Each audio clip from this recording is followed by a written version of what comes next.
Welcome back, students. In this video, we're going to cover lesson 7.3. These are tests for parallelograms. Let's see, So a shape is a parallelogram if one of the following is true. Now I'm going to go through here and mark a few. We're going to use green for our one arc and one dash. So just to save on the amount of colors, I probably should have been doing this the whole time, but oh well. Better late than never. 2 is going to be blue. That's 2 arcs and 2 dashes. Let's see. Yeah, so let me think here. In this case, though, because these are not congruent to these, and these are, I'm going to go, excuse me. Shoot, I already did blue, dang it. That's okay. We're going to make this purple just so we know that these are not congruent to each other, and we're going to make this other guy red so we know these ones are not with these ones. I don't like the way they did that. That made me sound silly. These ones. So, all right, both pair of opposite sides. So notice they're congruent. So we'll put congruent and they're parallel. That's what the extra arrow means. So congruent and I'm going to have you guys write this. A lot of you, we've used the symbol, but because I know how it goes, this means parallel. I'm going to do this. This means congruent, just for those of you just tuning in. I'll leave it like that. So both pairs of opposite sides are both congruent and parallel. Both pairs of opposite angles. So these guys and these guys are congruent. We're going to write congruent here. I was trying to save space. I've ran into this all week when we were doing this in class. Okay. Interior diagonals, they bisect each other. So you see it splits it into 2 equal pieces. And then, or one pair of opposite sides is both parallel and congruent. And I don't like the way they did this, but it says one of the following. So it can be confusing that it says one pair of opposite sides, both pair of opposite sides. And they left the one blank here. But yes, so if one pair of opposite sides is both parallel and congruent, or the other side, or both, then it's a parallelogram. Interior diagonals have to bisect each other. So, we start with 4 sides, that's a quadrilateral, and then as these rules come in, we end up with a parallelogram. And if you guys watch the next video, and I hope you will, you'll see how we get into a rectangle, which is also a parallelogram. So stay tuned. All right, so there's our rules. So let's go look at example 1. So determine whether the quadrilateral is a parallelogram. Justify your answer. Let me see if I can find my little highlighter. All right, so let me just scoot down a little. So I get you guys used to looking at the congruent marks, but we tend to forget that congruent and equals mean the same thing. So just because we don't have the arcs doesn't mean that that's not congruent. So 5 centimeters and 5 centimeters are the same thing, right? Those are opposite sides. 12 and 12 is the same. So is it a quadrilateral? I mean, is it a parallelogram? Yes. We're going to just say because opposite sides are congruent. Yeah, I mix up the words in here. It's a math class. We don't do a lot of words. We do letters, and that's when you guys get frustrated with me, and I apologize, but it is the way it is. So let's scoot up. All right. So practice 1. This is for you guys.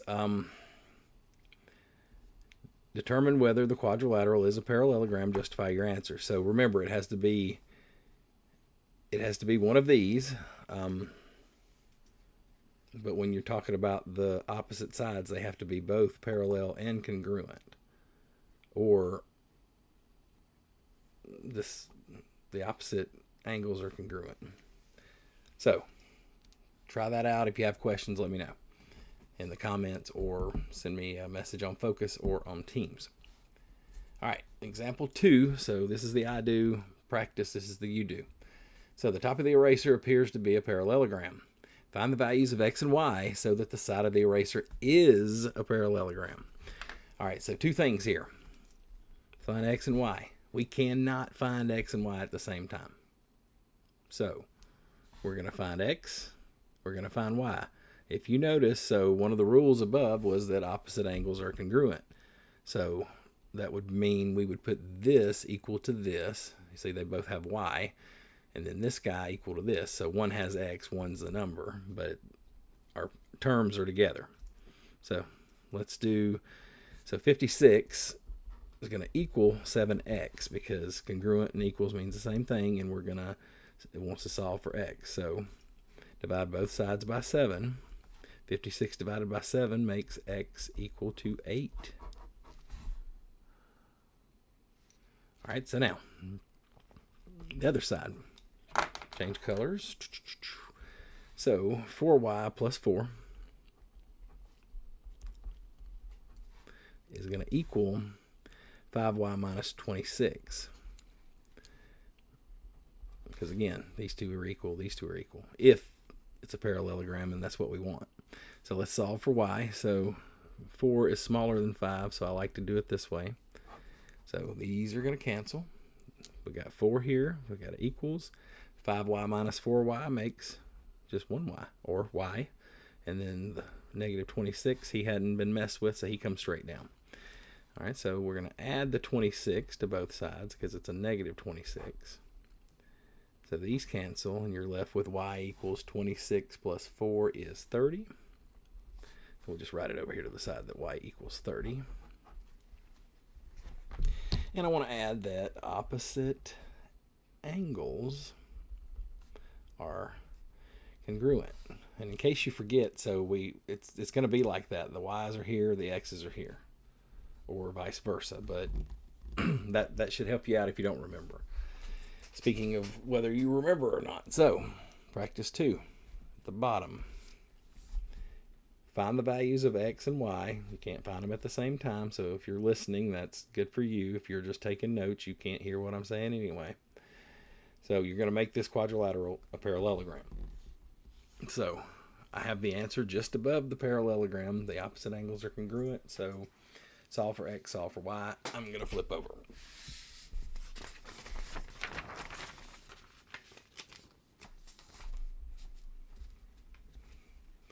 All right, example 3. So there is a practice for 4, but there's not really a practice for 3. So we're just going to kind of do this. It's more of the same, and I'm just going to show you what we're doing here. So the mosaic patterns, this guy over here, is made up of different tiles.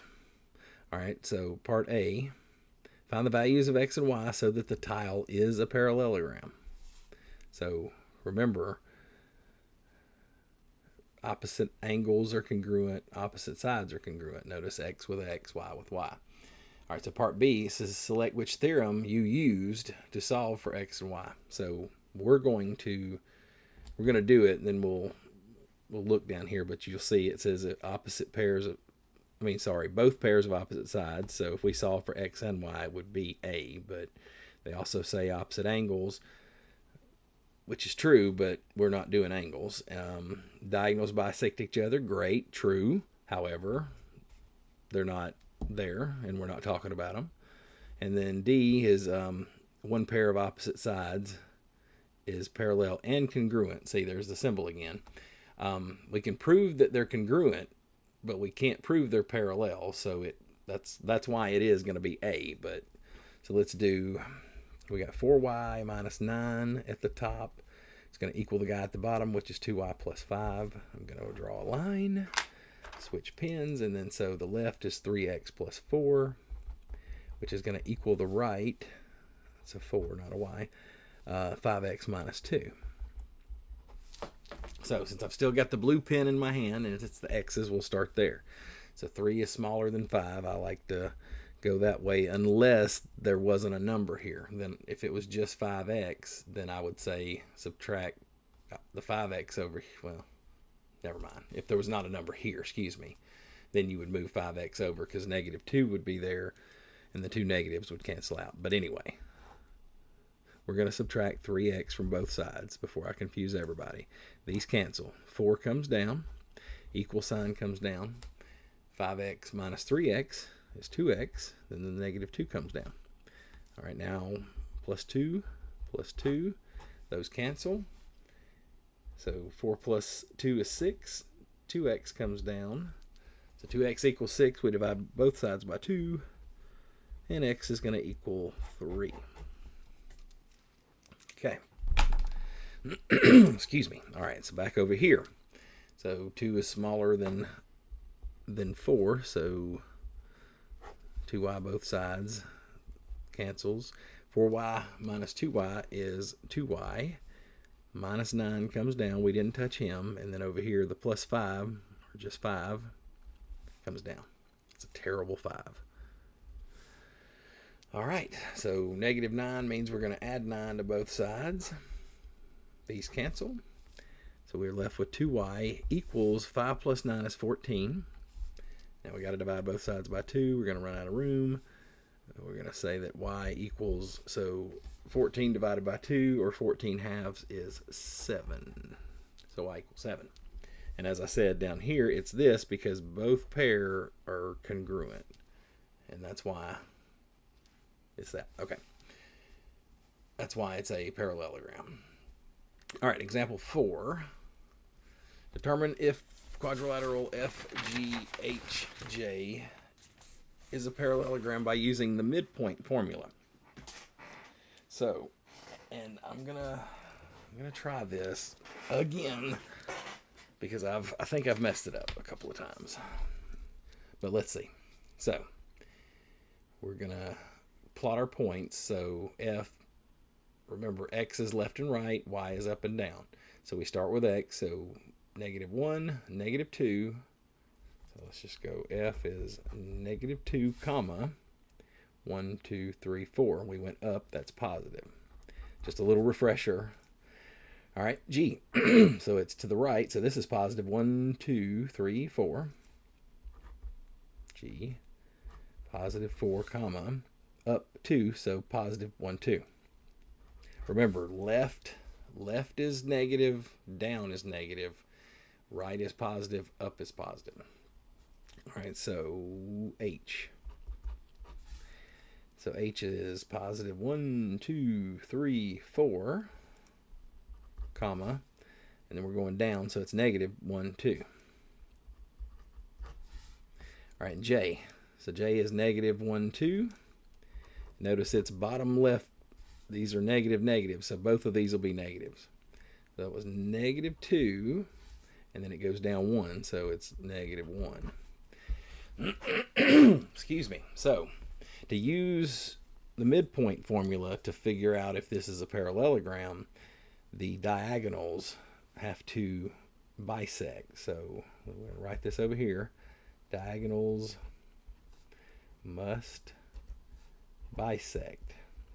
So what it means is if we find the midpoint between F and H, oops, slung my pen, excuse me, FH over here, and then on the other side we're going to find GJ, probably, yeah, GJ, it always sounds backwards in my head, I don't know why. But either way, the midpoint for both of these guys should meet, so this should be the same point. The midpoint of those two because they bisect. If it's not, then it's not a quadrilateral. So let's do this. So midpoint, it is on the reference sheet, but I'm going to write it over here. So your x's, it's x sub 1 plus x sub 2 divided by 2, y sub 1 plus y sub 2 divided by 2. I know this runs into this, but this is your formula. So, since I'm blue here, let's go red here. So,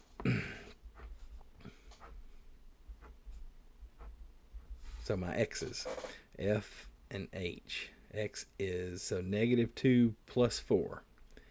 -2 plus 4 divided by 2. And then the y's, 4 plus -2, or 4 minus 2 over 2. All right, so -2 and 4 make +2. still over 2. 4 minus 2, 2 over 2. Well, 2 divided by 2 makes 1. And so our point is 1, 1. So let's see if it matches up. I think I goofed, and in class it didn't, and I'm going to have to go back over this, but let's just see. All right, JG. JG. So again, the X's, then the Y's. So X's, so G, so it's 4 minus 2, because this is just X of 1 plus X of 2, and if it's negative, that's a 4 minus 2 on the one side, over 2. The other side is 2 minus 1. So looks like I was right. Okay. All right. Well, not completely. I had the wrong numbers. We still got to go over it. Okay, so 4 minus 2 is 2 over 2, and then 2 minus 1 is 1 over 2. 2 over 2, 2 divided by 2 makes 1, and this is a half, or 0.5. So these are not the same point. So I'm just going to write this over here. So FGHJ is not a parallelogram. So, yeah, I goofed the numbers, but it was still correct. It's not, and you can kind of look this. I mean, I tell you guys not to make assumptions, and I'm trying not to here, but this looks more like a parallelogram than this. That wasn't the answer. That was just saying. So practice 4. This is for you guys. Now this one, they want to determine whether it's a parallelogram. You can use the midpoint. That is not what we did in class. What we did in class is we tested the sides. So for this, use either, and I'm going to see how many of you just write this and don't actually work the problem. This should be interesting. So you're going to either use the distance formula, which is x of 2 minus x of 1 squared plus y sub 2 minus y sub 1 squared. And you would do this for AB, and it should be congruent to DC. See, these sides, and AD should be congruent with BC. So you can do this, or you can take the midpoint, which was x of 1 plus x of 2, y sub 1, y sub 2, for AC and BD. And B, because these are diagonals, and that should be the same point. So, give you a little something to work on. Hopefully you're listening and you don't just write this and turn it in. If you do, I will correct you. But those of you that are listening, I appreciate you listening, because I do this more than just to provide you guys the notes. So, if you have any questions, let me know. Till next time, have a good night.